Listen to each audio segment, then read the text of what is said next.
Just the thoughts that go on in a woman's mind when something like that happens is you want to blame the man, but then you want to get back in your body and feel that polarity and be in your body to sense things again. But I had separated. Intelligence. And as always, we're just going to jump right in. I want to introduce you to AJ. He's an author, educator, and professional mediator with over 20 years experience in conflict resolution. After her own divorce, AJ sought answers on how to deal with the personal conflict she experienced within herself and subsequently her relationships. As a result, her 10-year journey led to a deeper understanding of the mind-body connection.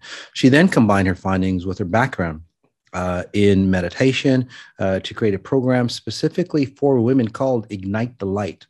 AJ now works with women from all over the world, helping them to resolve their inner conflicts, to be their best self and bring out the best in the relationships. I think bringing your story out, AJ, I think will help millions of women and even men understand why sexual trauma happens, what it's all about, and bring the real answers so we can have real healings. Thank you. Yes, I agree with you 100%. Yeah. So tell us about your story. As a young girl, I grew up in a family with divorced parents. Mm-hmm. And I knew at the age of about 7 years old that I always wanted to write a book on relationships. I just felt that a man and a woman could create anything together. I just knew that true love was possible. But in my life and in my experiences with men, I had a lot of trauma. I had a lot of mistrust, and especially after I went through my first divorce. That was something that was very, very traumatic for me. And from that experience, I just felt like I would never trust a man again, and especially sexual trauma. If you don't mind, like what happened in the first relationship? So in my first relationship, I was with a man for about 7 years, and there was infidelity in the relationship. And so but I grew up in a family that was very religious. And so getting a divorce was something that was looked at as wrong. And so I really had all those internal struggles of who am I? What do I believe about marriage? And from that perspective, because I thought that marriage was a struggle. That's really what I thought it was. And that to love someone, you sacrifice, you do all of those things that you talk about. And it didn't work. We went our separate ways. You know, in the Christian religion or Catholic religion, marriage is a holy reunion.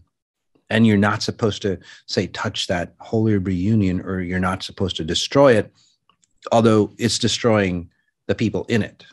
Yes. Which is kind of confusing, because if it was a holy reunion, it wouldn't destroy the people in it. Does that make sense? Absolutely. But religion doesn't think that way. So that's how I guess it's coming to a headway, and people like you are opening that up.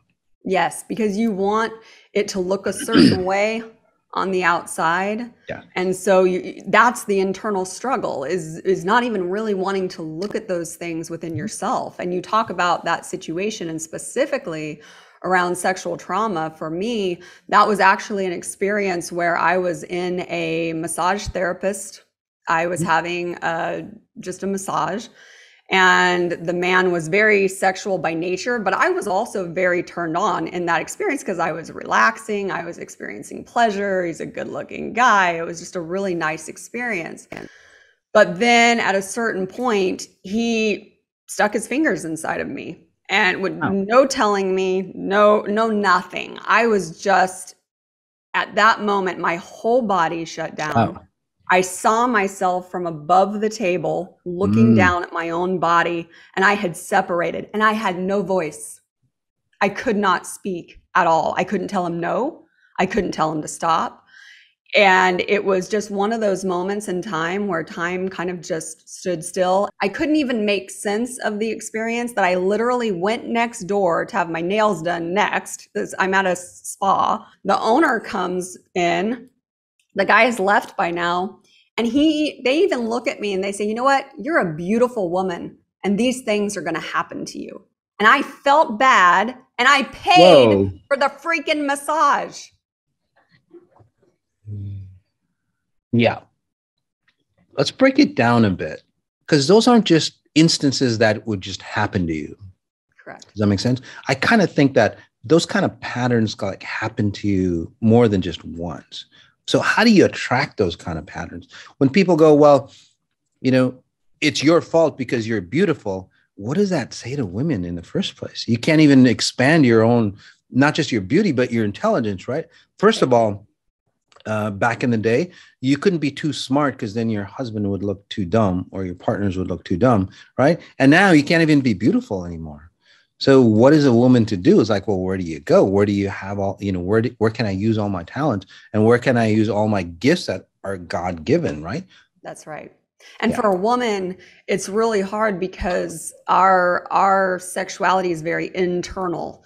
It's that we are the receiver. It's the mind-body experience. Absolutely. And so I believe that's where things shut off for me and where I stopped having my voice. I looked at men, I projected, I had a lot of hatred. And from that point forward, it just grew.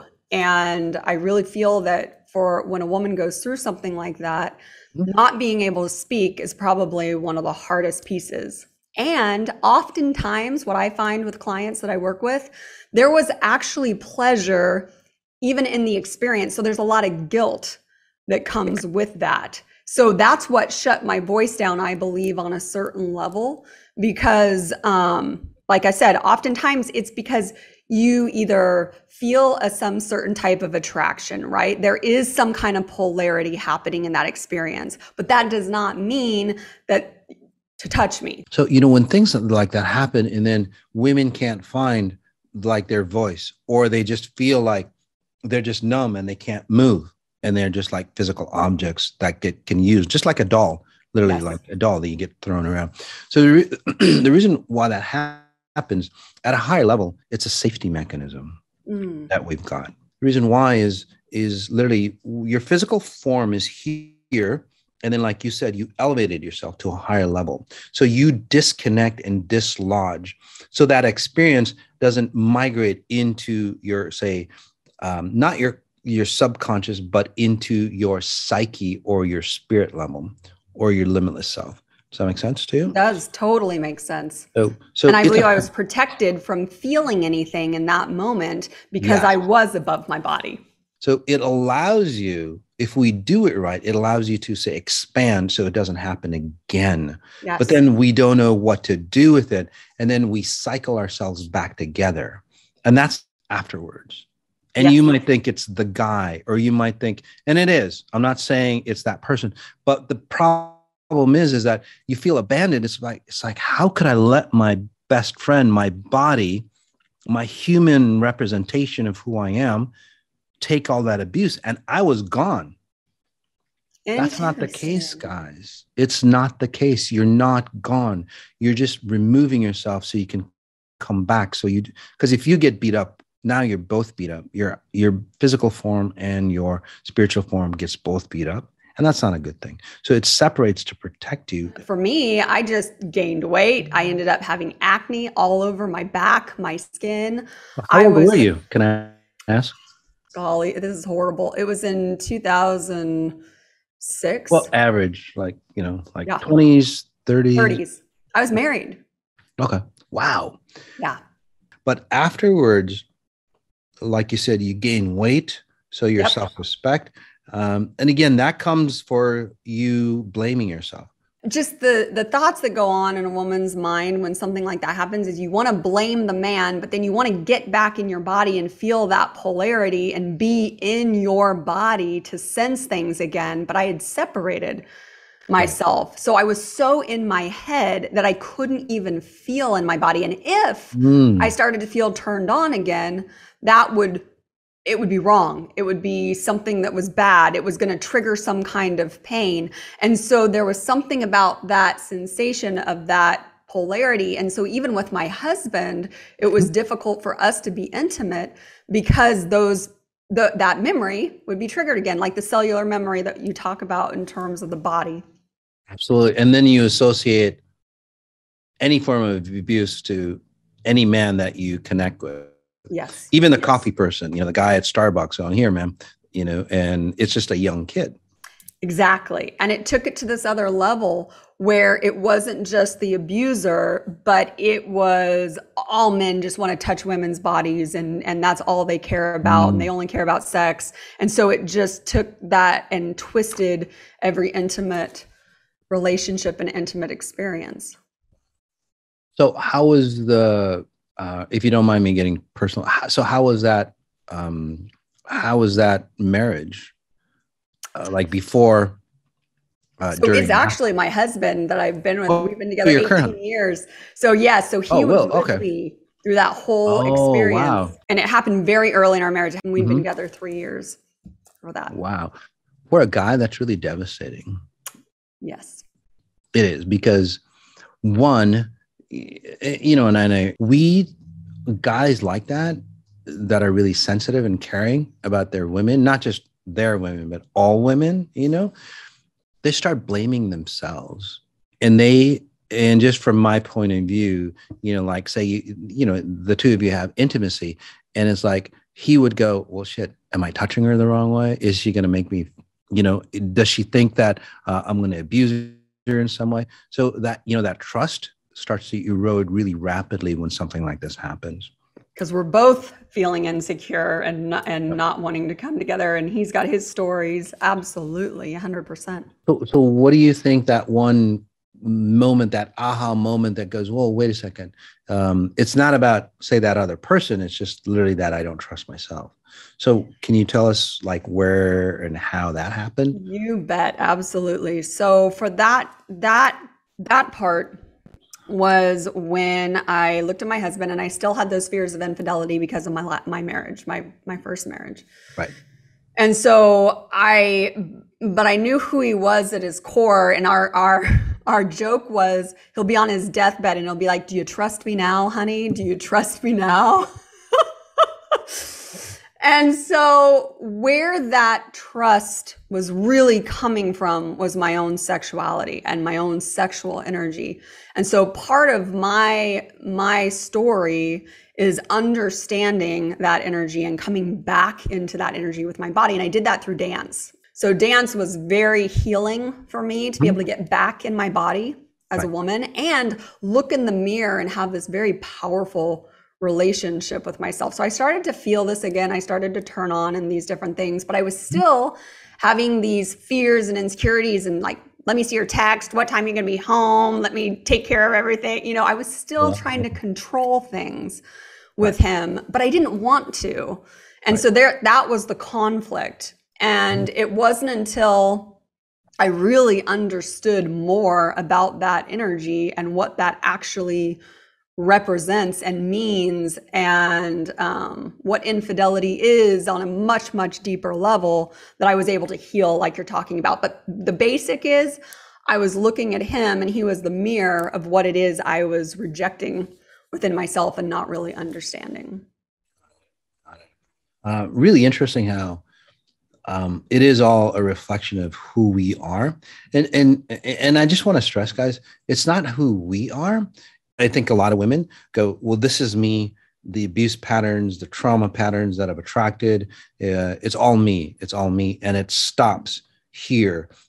I mean, it starts here, but it started, hell, 100 generations ago. That makes sense? Your accumulative total. And just to go even deeper, with XI, and I want to get into, what happens when like sexual or basically any kind of trauma healings happen with XI. You basically have all the history of what's happened to women in your genetic makeup, from what I'm seeing. Okay.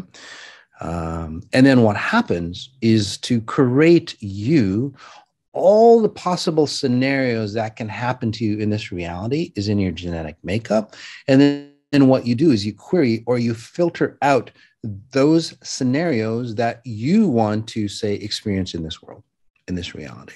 So what you're doing, and what a lot of women are doing, is they're pushing away all the trauma and all the drama and all those things that have happened to women in the past to create themselves.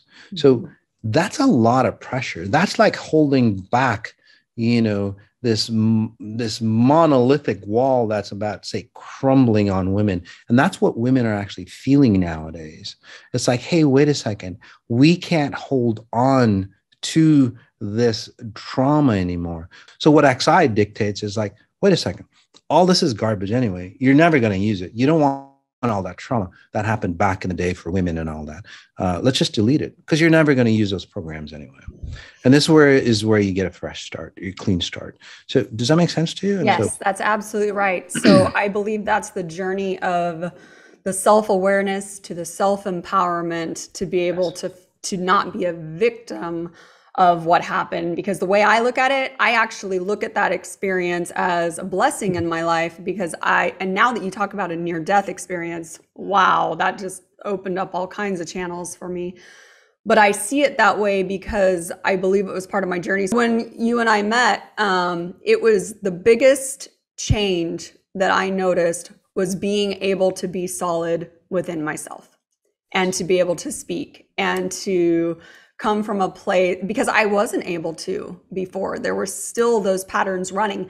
And so meeting you changed all of that for both of us. I mean, so many things have happened. Tell us more. Oh my gosh. Well, I mean, between doing the frequency spa, which is probably one of my favorite things to sit down and listen to and just be in tune, but I've never walked in and felt someone be able to be a catalyst to that energy within me and turn it on like that. Like, this is not like just sit and wait and meditate and oh my gosh, okay. No, I come into XI or an 18-day or the Total Human Reset, and it's one of those things that it happens immediately, and I know that I'm connected. And in that space, I can download information where I feel safe. I feel protected. I felt that from you immediately. And that, to me, is the component of XI that's so beautiful with what it is that I then was able to bring in with the women that I work with and be able to do XI to actually feel comfortable enough to be intimate enough with themselves to do that kind of work.